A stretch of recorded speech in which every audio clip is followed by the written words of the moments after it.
Hi guys, welcome to Brains and the Beat. If you're new here, please like, comment, share, and subscribe. And if you're oldie but goodie, thank you for staying tuned to your girl. So in today's video, I wanted to talk about Jasmine Dean.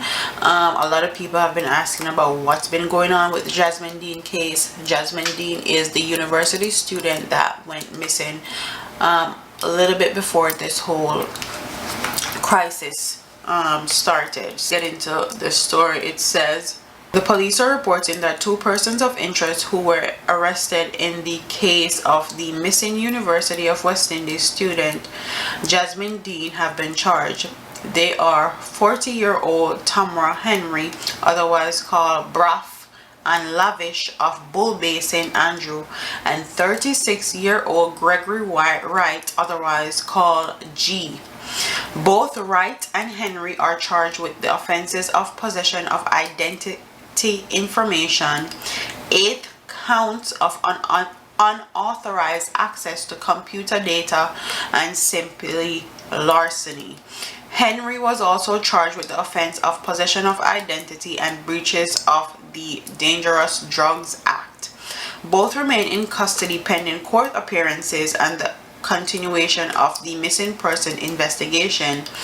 Dean, who is in her first year at the University of the West Indies, is visually impaired. She was last seen on Thursday, February 27, in Papine in St. Andrew, wearing a white blouse and blue jeans. And then yesterday I saw a post on Instagram where they actually, it was from Television Jamaica, and I'll actually insert that clippings in this video. And it says, the father of missing US student Jasmine Dean is worried that his daughter's case has gone cold after a search of a suspected area where her body was believed to be buried was unsuccessful.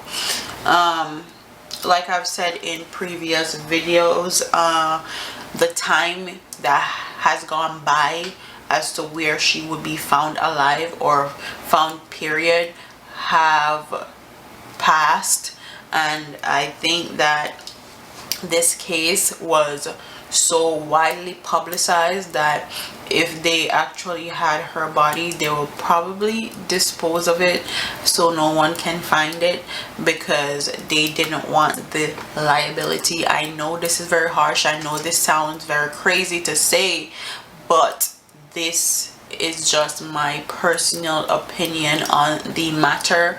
It was so highly publicized and everybody was talking about it that she probably became a liability for them, and even if she was alive, they probably killed her out of fear of being caught. I really hope that they at least find her body though, so that she can be laid to rest.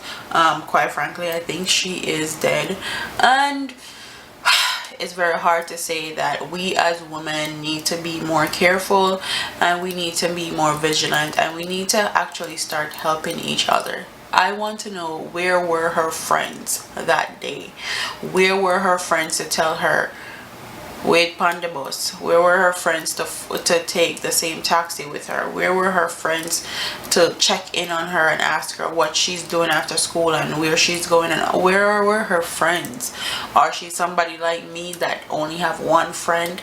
Like, this case is very sad and disheartening. Not only did the bus system fail her, the Jamaica Constabulary Force kind of failed her also, because they've yet to find her body or any serious information on where she is. They're doing their best and I can give them props for that, but I feel like a lot more can be done.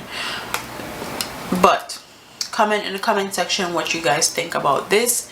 Are you happy that these two persons were charged? I think they were charged because they were found in possession of her bank card and credit information, and that's why they charged them with all of this stuff, identity information, and 8 counts of unauthorized computer access. I think that's why they charged them with that. So What are your thoughts? Do you think that they know more than just having the cards there and they're not saying?